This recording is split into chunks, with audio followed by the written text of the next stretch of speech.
Hello दोस्तों, कैसे हैं आप सब। उम्मीद करते हैं आप सभी अच्छे होंगे। दोस्तों 23 जनवरी की कुमार गौरव सर की करंट अफेयर्स की फुल पत्ती वाली क्लास का कम समय में हम लोग रिवीजन करने वाले हैं। तो वीडियो काफ़ी इंपॉर्टेंट होगा, वीडियो को आप पूरा देखिएगा और अगर आपको वीडियो अच्छी लगे तो इसे अपने दोस्तों तक शेयर जरूर कीजिएगा और वीडियो को लाइक जरूर कीजिएगा। तो आइए आज की वीडियो को स्टार्ट करते हैं।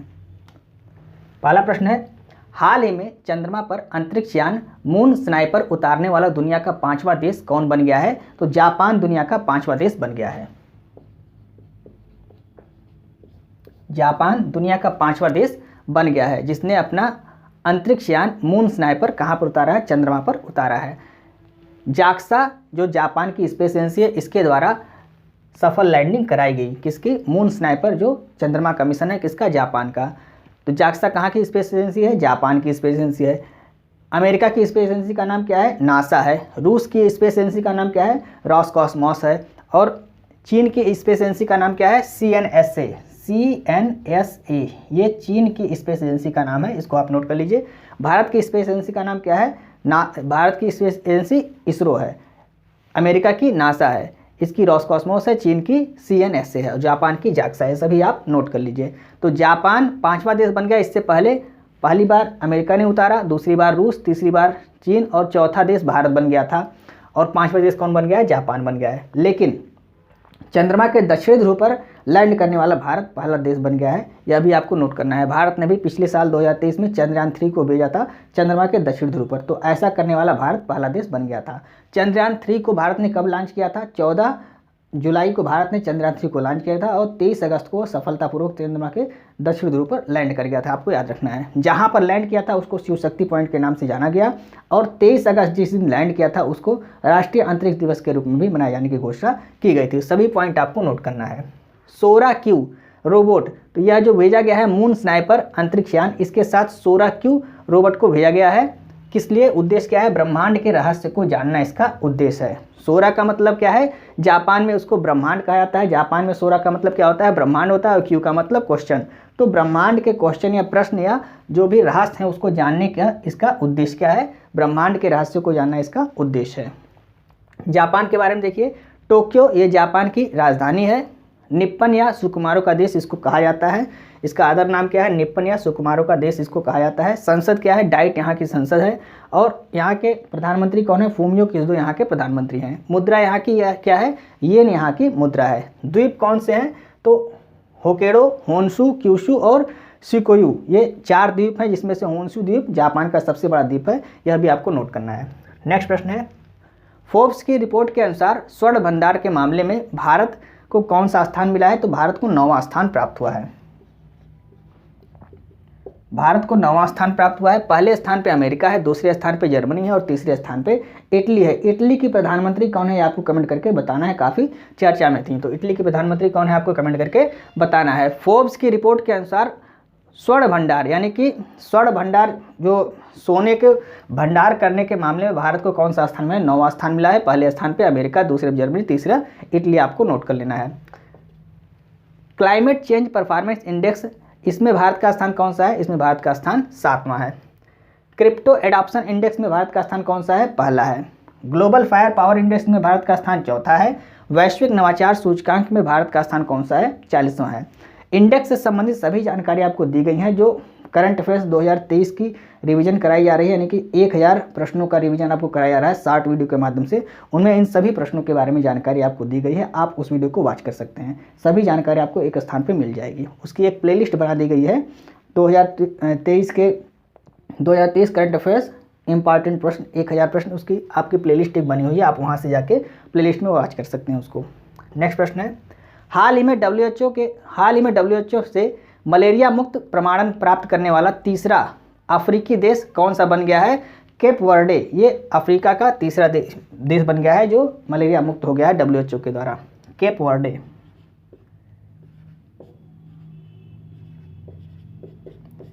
केप वर्डे ये अफ्रीकी महाद्वीप का तीसरा देश बन गया है जिसको WHO ने मलेरिया मुक्त घोषित कर दिया है। इससे पूर्व में 2 अफ्रीकी देश कौन कौन से थे?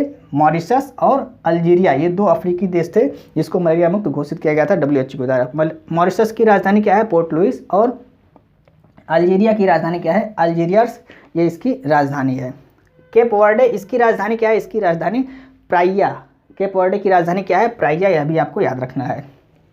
मलेरिया से संबंधित देखिए प्लाज्मोडियम प्रोटोजोआ, इसके कारण मलेरिया होता है और इसका वाहक कौन होता है? मादा एनाफिलीज मच्छर इसका वाहक होता है। प्रभावित अंग आरबीसी इससे प्रभावित होता है। दवा कौन सी इसकी होती है? कुनैन इसकी दवा होती है जिसको सिनकोना के वृक्ष से प्राप्त किया जाता है। पहली वैक्सीन कौन सी बनाई गई मलेरिया की?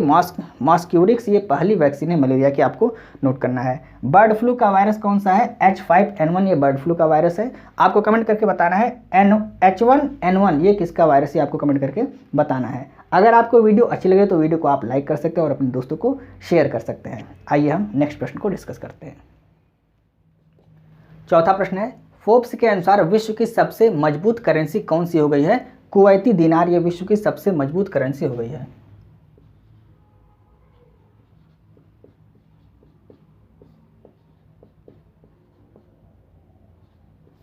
कुवैती दिनार ये विश्व की सबसे मजबूत करेंसी हो गई है। कुवैती दिनार, एक कुवैती दिनार बराबर 270 रुपये, भारत के 270 रुपये एक कुवैती दिनार के बराबर हैं। दूसरे स्थान पे कौन है? बहरीनी दिनार, ये दूसरे स्थान पे है। और तीसरे स्थान पे ओमानी रियाल, ये तीसरे स्थान पे है। तो कुवैती दिनार ये सबसे मजबूत करेंसी हो गई है। दूसरे स्थान पे बहरीनी दिनार है और तीसरे स्थान में ओमानी रियाल है। तीनों आपको याद रखना है। और एक कुवैत दिनार बराबर 270 रुपये होते हैं, अभी आपको याद रखना है। यूक्रेन की मुद्रा क्या है? रिबनिया, क्या है? रिबनिया, ये यूक्रेन की मुद्रा है। रूस की मुद्रा रूबल है। दक्षिण अफ्रीका की मुद्रा क्या है? रैंड है। मलेशिया की मुद्रा रिंगिट है। वियतनाम की मुद्रा डोंग है। मैक्सिको की मुद्रा क्या है? पीसो, मैक्सिको की मुद्रा है। यूएई की मुद्रा दिरहम है। तुर्की की मुद्रा लीरा है। दक्षिण कोरिया की मुद्रा वान है और उत्तर कोरिया की मुद्रा भी वान है। बांग्लादेश की मुद्रा क्या है, ये आपको कमेंट करके बताना है। नेक्स्ट प्रश्न है, हाल ही में लॉन्च इंडियन इम्यूनोलॉजिकल्स की देश की पहली स्वदेशी वैक्सीन हेवेश्योर, कौन सी वैक्सीन है? हेवेश्योर का संबंध किससे है? तो हेवेश्योर हेपेटाइटिस ए से संबंधित वैक्सीन है।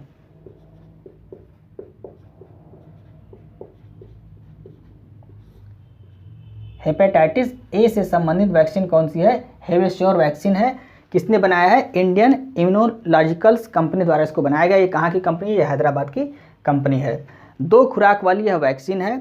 हेपेटाइटिस ए, इससे क्या प्रभावित होता है इस बीमारी से? तो लीवर में सूजन आ जाता है। हेपेटाइटिस ए से क्या होता है? लीवर में सूजन आ जाता है। यह जो वैक्सीन है हेवेश्योर किसके द्वारा बनाई गई है? इंडियन इम्यूनोलॉजिकल्स कंपनी द्वारा बनाई गई, जो हैदराबाद की कंपनी है। यकृत का अध्ययन क्या कहलाता है? हिपेटोलॉजी, यकृत का अध्ययन कहलाता है। शरीर का रासायनिक प्रयोगशाला किसको कहते हैं? यकृत या लीवर को शरीर की रासायनिक प्रयोगशाला कहते हैं। मानव शरीर की सबसे बड़ी अंतःस्रावी ग्रंथि कौन? अगर अंतःस्रावी पूछता है तो थायराइड ग्रंथ हो जाएगा। अगर आपसे पूछता है मानव शरीर की सबसे बड़ी ग्रंथि कौन सी है, तब आपका लीवर उत्तर होगा। दोनों आपको याद रखना है। नेक्स्ट प्रश्न है, हाल ही में IUCN ने पहली बार किसे रेड लिस्ट की असुरक्षित श्रेणी में शामिल किया है? हिमालयन वुल्फ को शामिल किया गया है।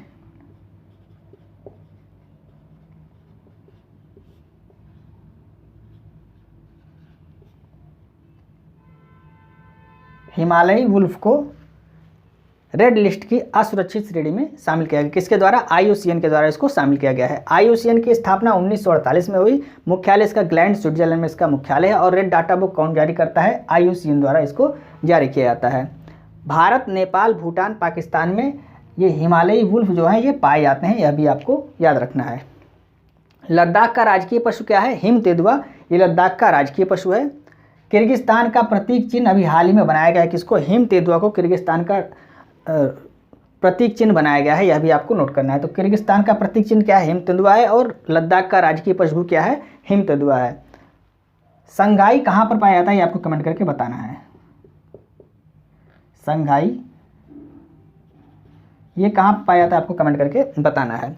नेक्स्ट प्रश्न है, हाल ही में विंग्स इंडिया अवार्ड 2024 में वर्ष के सर्वश्रेष्ठ हवाई अड्डे का पुरस्कार किसको दिया गया है? बेंगलुरु एयरपोर्ट और दिल्ली एयरपोर्ट को दिया गया है, दोनों को दिया गया है।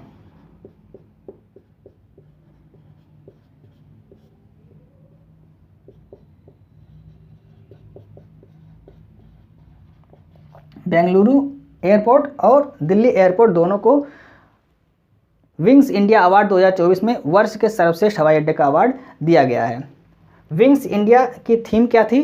तो विंग्स इंडिया की थीम अमृतकाल में भारत को विश्व से जोड़ना, है इसकी थीम थी। अमृतकाल का मतलब क्या होता है, जो 25 वर्ष का काल है उसे अमृतकाल कहते हैं। कौन सा 25 वर्ष, तो 2022 से लेकर 2047 तक का जो वर्ष है इसको अमृतकाल कहा जाता है।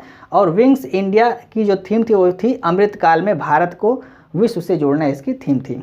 विश्व का सर्वश्रेष्ठ एयरपोर्ट अभी हाल में किसको घोषित किया गया है, चांगी एयरपोर्ट, ये सिंगापुर का एयरपोर्ट है। और विश्व का सबसे खूबसूरत एयरपोर्ट किसको घोषित किया गया है, केम्पेगौड़ा एयरपोर्ट बेंगलुरु में स्थित है। दोनों आपको याद रखना है। एयरफोर्स दिवस कब मनाया जाता है और 2023 में कहाँ पर मनाया गया, ये आपको कमेंट करके बताना है। आइए हम नेक्स्ट प्रश्न को डिस्कस करते हैं। 8वां प्रश्न है, हाल ही में 9वां पाक्के पागा हार्नबिल महोत्सव कहाँ आयोजित किया गया है, अरुणाचल प्रदेश में इसको आयोजित किया गया है।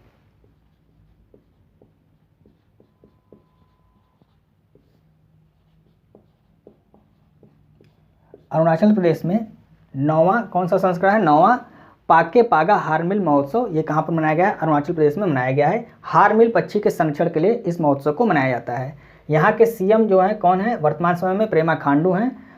इन्होंने 2019 में इसे राज्य उत्सव के रूप में घोषित किया था। किसको, जो पाक्के पागा हार्नबिल महोत्सव, इसको राज्य उत्सव के रूप में किसने घोषित किया, पेमा खांडू जी ने, जो अरुणाचल प्रदेश के मुख्यमंत्री थे, अभी भी वर्तमान में भी मुख्यमंत्री हैं। इन्होंने इसको 2019 में राज्य उत्सव के रूप में घोषित किया था।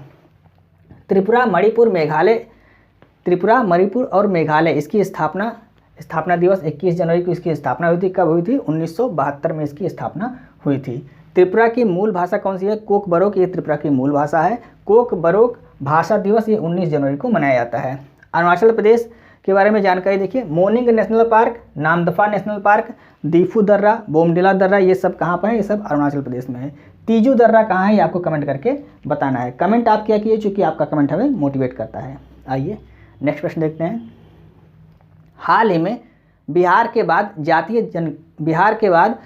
जनगणना शुरू करने वाला दूसरा राज्य कौन सा बन गया है, आंध्र प्रदेश ये दूसरा राज्य बन गया है।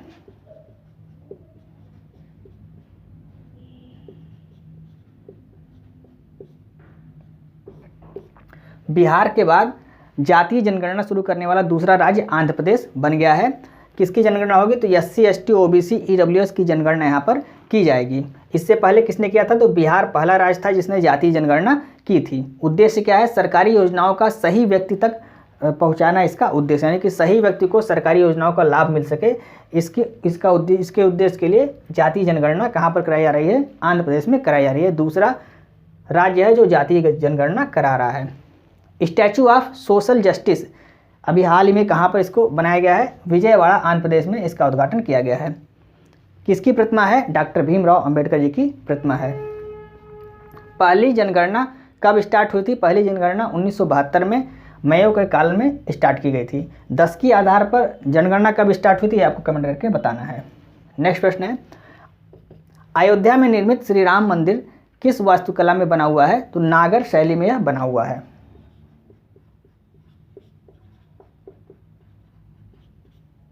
नागर शैली में बना हुआ है। जो अयोध्या में श्री राम मंदिर का अभी कल की डेट में यानी कि 22 जनवरी को इसका शिलान्यास किया गया, शिलान्यास नहीं क्या, प्राण प्रतिष्ठा की गई है। 22 जनवरी को प्राण प्रतिष्ठा की गई है। तो यह जो मंदिर है ये किस शैली में बना हुआ है, तो नागर शैली में बना हुआ है, इसको आपको याद रखना है। नागर शैली की विशेषताएं क्या हैं, तो इसमें मंडप होते हैं, शिखर होते हैं, शिखर के ऊपर कलश होते हैं और कलश के ऊपर ध्वज लगा होता है, और जो शिखर के नीचे होता है वो गर्भगृह कहाँ होता है, शिखर के नीचे होता है। ये सभी नागर शैली की विशेषताएं हैं। ये उत्तर भारत के जो मंदिर होते हैं वो नागर शैली में बने होते हैं। दक्षिण भारत के मंदिर किस शैली में होते हैं, द्रविड़ शैली में बने होते हैं। ये पिरामिड के आकार के होते हैं, आपको याद रखना है। यह जो मंदिर बनाया गया है भगवान श्री राम का, तो मंदिर के वास्तुकार कौन है, श्री चंद्रकांत सोमपुरा ये मंदिर के वास्तुकार हैं। और मंदिर का निर्माण किस कंपनी किया है, L&T कंपनी यानी कि लार्सन एंड टुब्रो कंपनी द्वारा इसका निर्माण किया गया है। रामलला जी की जो मूर्ति बनाई गई है उसके वास्तुकार कौन है, अरुण योगी राज, ये मैसूर के हैं, ये उस मूर्ति के वास्तुकार हैं। और जो मूर्ति बनाई गई है वो 5 वर्ष की बाल्यावस्था को दर्शाते हुए मूर्ति बनाई गई भगवान श्री राम जी की। मूर्ति में भगवान विष्णु के 10 अवतार के बारे में दर्शाया गया है। हनुमान जी को भी दर्शाया गया है, सूर्यदेव को दर्शाया गया है, गरुड़ जी को दर्शाया गया है। इसके अलावा गदा, स्वास्तिक और ओम के प्रतीक को भी मूर्ति के किनारे दर्शाया गया है। 3 मंजिला मंदिर, जो मंदिर बनेगा वो 3 मंजिला होगा। कुल 161 फीट इसकी ऊंचाई होगी। तो ये मंदिर से संबंधित कुछ महत्वपूर्ण जानकारी थी। इससे संबंधित एक अलग से वीडियो आपको बना के दी जाएगी, जिसमें मंदिर से संबंधित सारी जानकारी आपको मिल जाएंगी। थी आपकी फुल पत्ती वाली क्लास की 10 महत्वपूर्ण, जिसको हमने कम समय में आपको रिवाइज कराने की पूरी कोशिश की। उम्मीद है आपको वीडियो अच्छी लग रही होगी। यदि आपको वीडियो अच्छी लग रही है तो आप इसे अपने दोस्तों को जरूर शेयर करें और वीडियो को लाइक और सब्सक्राइब करना ना भूलें। अगर आपको इस क्लास की पीडीएफ चाहिए तो आप हमारे Telegram channel RK competition class को ज्वाइन कर सकते हैं, जिसका लिंक आपको इस वीडियो के डिस्क्रिप्शन में मिल जाएगा। आप वहाँ से टेलीग्राम चैनल को ज्वाइन करके पीडीएफ को प्राप्त कर सकते हैं। अगर अभी तक आपने चैनल को सब्सक्राइब नहीं किया है तो प्लीज़ आप चैनल को सब्सक्राइब कर लें। मिलता है नेक्स्ट वीडियो में। जय हिंद।